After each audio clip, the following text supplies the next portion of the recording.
Hello viewers, ಈ ಒಂದು ವಿಡಿಯೋಕ್ಕೆ ನಿಮಗೆಲ್ಲರಿಗೂ ಸ್ವಾಗತ. ಶ್ರಾವಣ ಮಾಸ ಬರ್ತಾ ಇದೆ, ಹಬ್ಬದ ಸೀಸನ್ ಅಲ್ವಾ. ತುಂಬ ಹಬ್ಬಗಳು ಬರ್ತಾ ಇರುತ್ತೆ. ಹಾಗೆಯೇ ಹೆಣ್ಮಕ್ಳಿಗೆ ಅರಿಶಿನ ಕುಂಕುಮ ತಾಂಬೂಲ ಎಲ್ಲ ಕೊಡಬೇಕಾಗತ್ತೆ. ಹಾಗಾಗಿ ಸಿಂಪಲ್ ಆಗಿರುವಂತಹ ಒಂದು ಪೌಚನ್ನು ಮಾಡಿದ್ದೇನೆ. ಇದರಲ್ಲಿ ಬ್ಲೌಸ್ ಪೀಸು ಹಾಗೆ ತಾಂಬೂಲ ಸಾಮಾನು, ಅರಿಶಿನ ಕುಂಕುಮ, ಬಳೆ ಎಲ್ಲ ಇಡ್ಬೋದು. ತುಂಬ ಈಸಿಯಾಗಿ ಕ್ಯಾರಿ ಮಾಡುವಂತಹ ಒಂದು ಪೌಚ್ ಆಗಿದೆ ಇದು. ಇದರಲ್ಲಿ ನಿಮಗೆ ಗೊತ್ತೇ ಇರ್ಬೋದು, ತಾಂಬೂಲ ಸಾಮಾನು ಅಂತಂದರೆ ಬ್ಲೌಸ್ ಪೀಸು, ಅರಿಶಿನ ಕುಂಕುಮ ಚೀಟಿ, ಹಾಗೆ ಬಳೆ, ತಾಂಬೂಲ ಸಾಮಾನಲ್ಲಿ ಮತ್ತು ಕಾಡಿಗೆ, ಹಣೆಗೆ ಎಲ್ಲ ಇರುತ್ತೆ ಅಲ್ವಾ.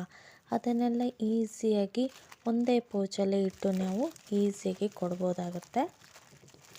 ಇದು ಕ್ಯಾರಿ ಮಾಡೋದಕ್ಕೂ ತುಂಬಾ ಈಸಿ, ಹಾಗೆಯೇ ಬಲ್ಕಾಗಿ ಕೊಡೋರಿಗಂತೂ ಇದು ತುಂಬಾ ಈಸಿ ಅಂತಲೂ ಅನಿಸ್ಬೋದು. ಎಸ್ಪೆಷಲಿ ಈ ಮದುವೆ ಕಾರ್ಯಕ್ರಮಗಳಲ್ಲಿ ಈ ಥರ ಪೌಚಲ್ಲಿ ಹಾಕಿಟ್ಬಿಟ್ರೆ ತುಂಬ ಈಸಿಯಾಗಿ ಕೊಡ್ಬೋದು. ಹಾಗೆ ಒಂದು ಪ್ಲೇಟಲ್ಲಿ ಗೋಡಂಬಿ, ದ್ರಾಕ್ಷಿ ಈ ಥರ ಇಟ್ಟು ಕೊಟ್ಟರೆ ಇನ್ನೂ ಒಳ್ಳೆಯದು. ಕಾಯಿ ಜೊತೆ ಕೊಟ್ಟರು ಒಳ್ಳೆಯದು.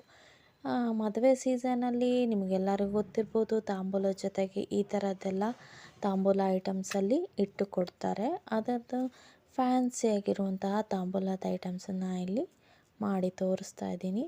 ನೋಡಿ, ಇಷ್ಟ ಆಗ್ಬೋದು ಅಂತ ಅಂದ್ಕೊಂಡಿದ್ದೀನಿ. ತುಂಬ ಈಸಿಯಾಗಿ ಮನೆಯಲ್ಲೇ ಮಾಡ್ಬೋದು. ಟ್ರೈ ಮಾಡಿ ನೋಡಿ.